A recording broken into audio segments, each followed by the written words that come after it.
The throne room of the celestial ascendancy was a monument to refined power.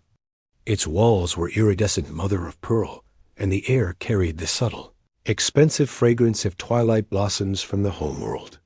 At its center, upon a dais of carved lunar crystal, sat the queen. She was 26 standard cycles old, a monarch bred for poise and command, her antennae shimmering with delicate platinum filaments that denoted her royal lineage. Before her, surrounded by the silent armored figures of the Imperial Guard, stood the human. He was an envoy from the recently contacted planet called Earth, a specialist in xenobiological integration. His task was to assist the Ascendancy in understanding the robust but puzzling human physiology, a prerequisite for their inclusion in the broader galactic community. He stood quietly, his simple gray jumpsuit a stark contrast to the radiant silks and polished chitin of the court. The queen observed him, her multifaceted eyes reflecting his image 100 times. The reports were clear. Humans were resilient, adaptable, and possessed a startling tolerance for environmental stressors. Yet, they were also emotionally volatile, prone to irrational bonds and unpredictable responses. This specimen appeared calm, but she deemed it a superficial stillness. "The preliminary assessments from your medical teams are concluded," the queen announced, her voice a melodic chime that carried effortlessly in the acoustically perfect chamber. "Your species displays a certain crude durability, a redundant biology. Your muscles tear and repair, your bones fracture and mend. It is a design of relentless, inelegant repair, not like our own perfected forms, which maintain integrity from maturation to ascension." The human said nothing. He merely listened, his hands clasped behind his back. "Your psychological evaluations are more concerning," she continued, a note of scholarly disdain entering her tone. "You form attachments to locations, to objects, to other beings with a ferocity that borders on the pathological. This sentimentalism is a weakness. It clouds judgment, prioritizes the individual over the collective, and roots you to the ephemeral. We of the Ascendancy have evolved beyond such fragile tethers. Our loyalty is to the eternal state." One of her courtiers, a tall minister with azure markings, shifted uneasily. The queen noticed but dismissed his concern. She was educating a lesser species. It was her duty. "Therefore," the queen concluded, leaning forward slightly, the light catching the jewels on her carapace, "your integration proposal requires significant modification.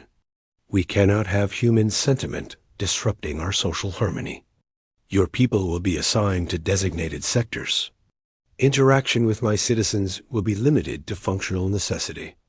You may retain your cultural rituals in private, but they are not to be displayed. They are frankly unseemly.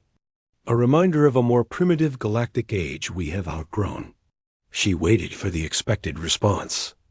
Perhaps a plea for reconsideration, a logical counter-argument, even a controlled display of anger, which would only prove her point about their instability.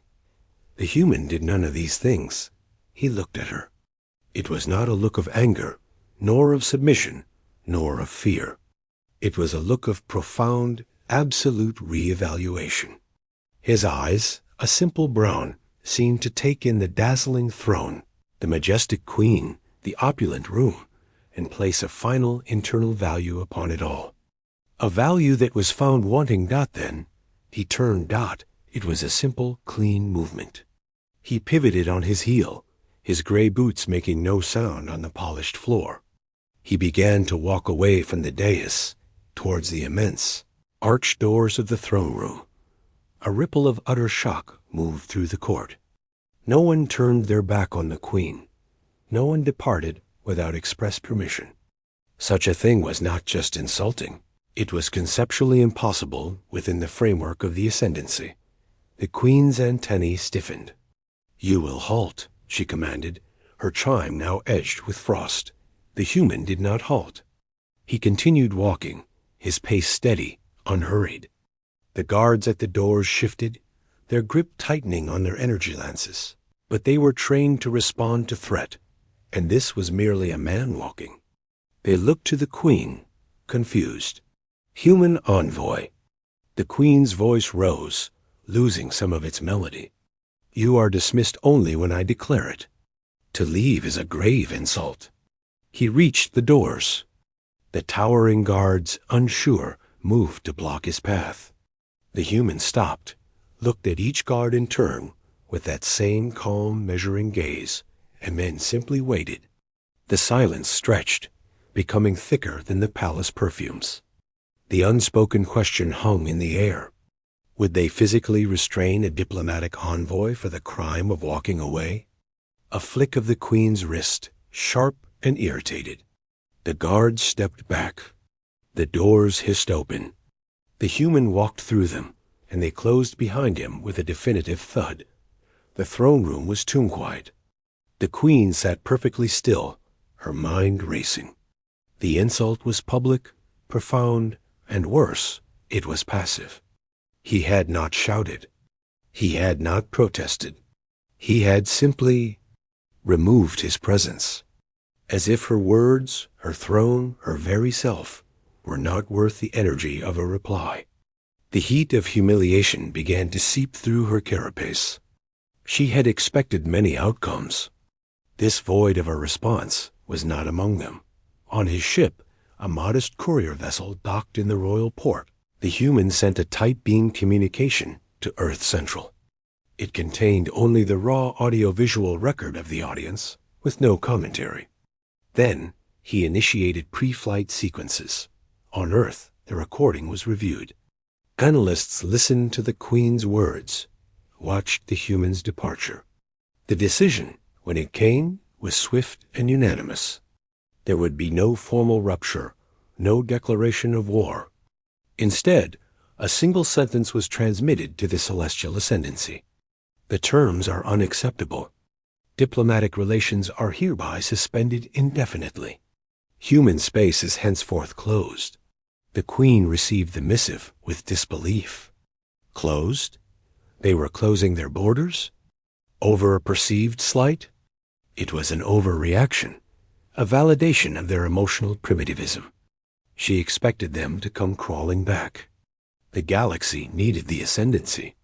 Who would not want access to their technology, their culture, their refined civilization? Months passed, then standard cycles. The human absence was a curious footnote, then a minor economic irritant, as certain expected trade dialogues never materialized. Then it became something else. Rumors began to filter through merchant lanes and scout reports. The humans were not hiding. They were building. They had taken their redundant biology and their pathetic sentimentalism and applied it with a terrifying, unified focus. Their worlds were not gleaming monuments of perfection, but dynamic, resilient ecosystems of industry and community. Their ships, once thought slow, were now being spotted on the fringes of contested space, engines burning with a new, potent design. They had formed bonds, not just with each other, but with other species the ascendancy considered minor, creating a loose but growing coalition based on mutual respect. A concept the Queen's court dismissed as sentimental folly. A crisis emerged. A stellar plague, a fast-moving nanite scourge, began eating at the outer colonies of the ascendancy. It targeted the perfected biological templates, the uniform genetic code that was their pride. Their science, so advanced, struggled to adapt. The plague respected no borders, and soon it was knocking at the doors of core worlds, including the home world. Panic, a feeling long bred out of the aristocracy, began to whisper in the halls.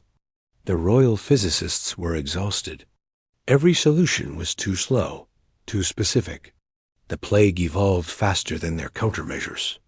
In a moment of private desperation, the Minister of Science, the one who had shifted uneasily years before, accessed the old human files. He found the initial medical data, the scans of that crude biology. He saw the rampant genetic diversity, The chaotic immune system that learned and adapted through exposure. The very redundancy the Queen had mocked out, it was their only hope. A template for a flexible, adaptive counteragent. But they needed human help to synthesize it, to scale it. The knowledge was there, but the practical application eluded them. The Queen, her world now under a looming shadow, had no choice. A delegation was sent to the human border, carrying a message of royal esteem and a request for urgent colloquy. The human response was not sent to the throne. It was sent to the Minister of Science directly. It was a simple, text-only communique. The envoy you met listens. He advises that human sentimentalism includes a long memory. We do not forget those who offer insult to our people's essence. However, our pathological attachment to life is also strong. We will provide the framework for the counteragent. You will find the data packet attached. It is not a gift. It is an invoice. The terms for its use and for any future contact are non-negotiable. They begin with a formal public apology from your sovereign, acknowledging her error in judgment, not to us, but to the principle of respect for all sentient life. Await our diplomatic team. They will discuss the rest. The Queen read the message in her now dimmed throne room. The twilight blossoms no longer smelled sweet. They smelled of decay. The apology would be a humiliation deeper than any she had ever known, a complete unraveling of her authority. But the alternative was the end of everything she ruled. She thought of the human envoy walking away without a word. He had not been expressing anger. He had been casting a verdict. And now the bill for that verdict had come due. The universe, it seemed, did not.